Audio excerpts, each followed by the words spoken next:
Uno de los infiernos más interesantes de todas las mitologías es el Avichi budista, que significa sin movimiento o literalmente sin ondulaciones, debido a que puede situarse en cualquier parte o en todas partes, incluso aquí en la tierra entre nosotros. El budismo se refiere al Avichi como el nivel más bajo del Naraka, el infierno donde habitan los muertos que han cometido las peores atrocidades. Sin embargo, también las personas vivas pueden poblarlo, ya que este infierno no es un lugar físico, sino más bien un estado o condición psicoemocional, desde el cual no hay retorno y donde la premisa es languidecer eternamente. Es decir, que el Avichi no está situado en un lugar específico, sino que consiste en un estado o experiencia de miseria emocional para aquellos que se han entregado con devoción al mal. Lejos de asemejarse al Hades griego, el Hel nórdico, el Sheol hebreo, el An celta, incluso al infierno cristiano, el ingreso al Avichi se produce cuando el sujeto rompe su vínculo con el ego superior, convirtiéndose básicamente en un ser sin alma. Lo curioso es que este estado no necesariamente se experimenta después de la muerte, sino que puede producirse aquí, en el plano físico, donde aquellas personas condenadas al Avichi reencarnan sin alma, viviendo una vida plena de sufrimientos, volviéndose más y más bestiales a medida que transcurre el tiempo. Finalmente, después de varias reencarnaciones, la personalidad original del sujeto es aniquilada, quedando apenas un puñado de instintos voraces. En cierto modo, el Avichi es el antítesis del Devachan, que en términos más o menos generales e igualmente inexactos podemos entender como cielo. Aunque muy lejos del concepto cristiano, por suerte, no es tan sencillo ser condenado al Avichi. Hace falta más que un par de canalladas para conocer ese estado de perpetua miseria. Básicamente está reservado a aquellas personas que han alcanzado los más altos niveles de maldad. Resulta interesante que la mecánica dentro del ciclo del Avichi sea tan flexible. Uno no ingresa en esa realidad necesariamente después de la muerte, tampoco entre dos reencarnaciones, sino que puede tener un lugar dentro de la propia vida del sujeto. No obstante, una vez que comienza el ciclo del Avichi, al cual podríamos denominar como una especie de infierno ininterrumpido, la persona muere y renace una y otra vez dentro de sus fronteras, sufriendo constantemente las mismas situaciones. Quizás por eso el Avichi también es un epítelo del Mialba, la tierra, es decir, el plano físico donde coexisten las personas que reencarnan para alcanzar un estado de iluminación con aquellos que se encuentran prisioneros de una rueda que los sumerge más y más profundamente en la oscuridad. El verdadero quiebre se produce, según el budismo, cuando la persona rompe su vínculo con el ego superior. Es decir, cuando su personalidad formada en la tierra se desvincula por completo de la espiritualidad, siquiera al nivel más básico, en esencia se convierte en alguien sin alma. El alma personal para el budismo es algo así como una hoja conectada a un gran árbol. Nuestros deseos, personalidades, inclinaciones, apetitos son parte de una desvalida hoja, similar a muchas otras, pero al mismo tiempo diferente, y que a su vez subsiste al estar conectada a la savia que fluye del árbol. La suma de todas las almas del universo forma una gran conciencia, que a su vez se manifiesta por una infinitud de representaciones temporales en el plano físico. Para seguir con la misma imagen, la savia de aquel árbol cósmico arroja millones de personalidades sobre el plano físico. Algunas tienen una vida plena, brotan, crecen, se marchitan y renacen, mientras que otras se desconectan de la fuente a través del mal. Estas almas, al incorporarse al estado del Avichi, desaparecen después de un tiempo, sin dejar rastro en un territorio tan siniestro que ni siquiera puede pronunciarse.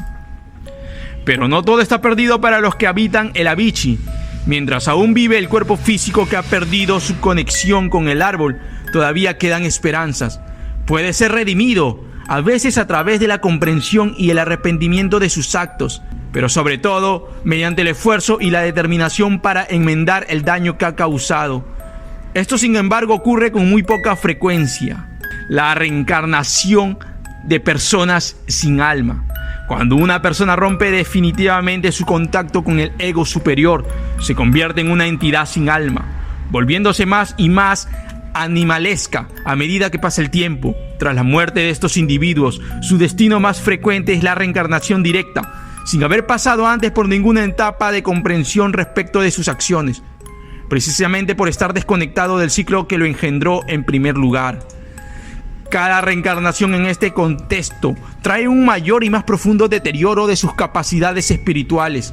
Por eso mismo se dice que la Tierra es el Avicii y el peor Avicii posible. Porque al estar separado de su propia esencia, de aquella conciencia global que reencarna con distintos matices y rasgos, las personas sin alma reencarnan directamente en la Tierra y siempre en una criatura inferior y más abyecta. De estos seres se desprende el mito de los changelings, elementales criados por humanos. El budismo es bastante duro al respecto. La persona sin alma solo es humano en apariencia y constitución, pero carece de espiritualidad a un nivel muy rudimentario, lo cual lo sitúa en una posición de constantes sobresaltos kármicos a lo largo de su vida. De hecho, las causas y mecanismos del karma y la reencarnación operan sobre él en una espiral descendente, es decir, contraria al ascenso espiritual. A medida que transcurren las reencarnaciones de la persona sin alma, cada vez más frecuentes y como producto de muertes violentas o prematuras, su ser se toma básicamente animal, elemental, lo cual no quiere decir que carezca de inteligencia e incluso de genialidad. Como veremos, esto por fin se disuelve en el Kamaloka, donde habitan las almas de los animales. Esencialmente podemos encontrar dos clases de personas sin alma en la Tierra: aquellos que perdieron su conexión con el ego superior en el transcurso de la vida presente, y aquellos que ya nacen sin alma, producto de una ingrata sucesión de reencarnaciones sin aprendizaje ni arrepentimiento en el medio. Los primeros recién comienzan a descender en el camino de la Avicii, mientras que los segundos, tanto dentro como fuera de sus cuerpos humanos, ya que la reencarnación puede producirse en el plano astral, o mejor dicho, en el bajo astral, se encuentran en las últimas etapas previas a la desintegración. Ahora bien, las personas sin alma no necesariamente son personas tontas, sino más bien todo lo contrario. Poseen un grado de astucia extremadamente elevado y nadie, a simple vista, podría decir que sobre ellos pesa la ausencia del alma. Pueden imitar todo el rango de emociones humanas, desde el amor a la tristeza, aunque siempre con una nota de exageración que puede despertar sospechas, como si fueran malos actores. En esencia, los que nacen sin alma son incapaces de sentir empatía y sus intereses están dirigidos únicamente a la satisfacción de sus deseos, casi siempre elementales y en función de una agenda donde predomina el mal.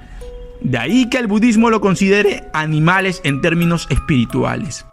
Las personas sin alma, decíamos, en ocasiones no se reencarnan inmediatamente en el plano físico, sino que permanecen en el plano astral, donde se convierte en una especie de ser que la teosofía denomina morador del umbral, sin un cuerpo físico que le permita ejercer acciones que expresan su arrepentimiento, si es que lo tiene, y así revertir su condición. El morador del umbral se fortalece en el mal y se convierte en una entidad independiente. Estos seres no humanos del plano astral, ya que no solo carecen del alma, sino también de cuerpo físico, se dedican a hostigar a los vivos de diversas formas, generalmente alimentándose de nigromantes y practicantes de la magia negra, quienes a su vez lo utilizan para sus odiosos ritos.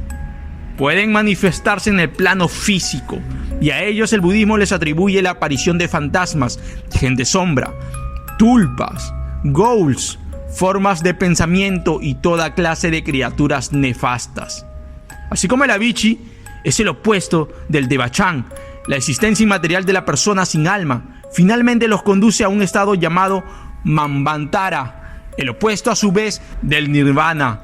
En esencia, el Nirvana es el cierre del ciclo de reencarnaciones, en donde el ser alcanza la plenitud. El Manvantara, por el contrario, es la condición de existencia más baja que existe, un estado de horror y miseria tan insondables que ni siquiera los sabios se han atrevido a dar cuenta de sus características. El verdadero objetivo del mal, al menos dentro de la filosofía, es absorber la mayor cantidad de personas hacia el Manvantara, es decir, conducir a la humanidad hacia el punto más alejado del Nirvana. Los señores del Manvantara bien pueden ser vistos como demonios, ya que la persona sin alma que lo habitan Han cortado todo contacto con las 7 esferas de existencia. Son en resumen los desgraciados habitantes de la octava esfera, que a su vez tiene 16 grados menores.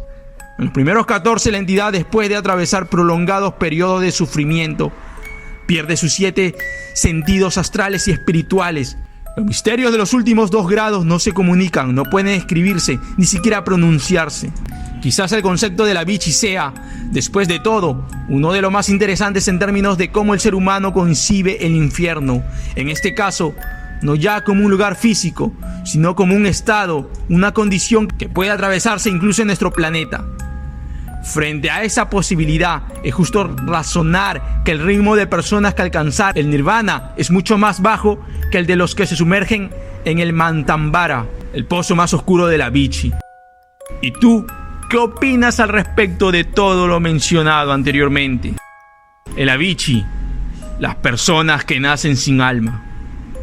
Te ha hablado Enigma. Hasta pronto.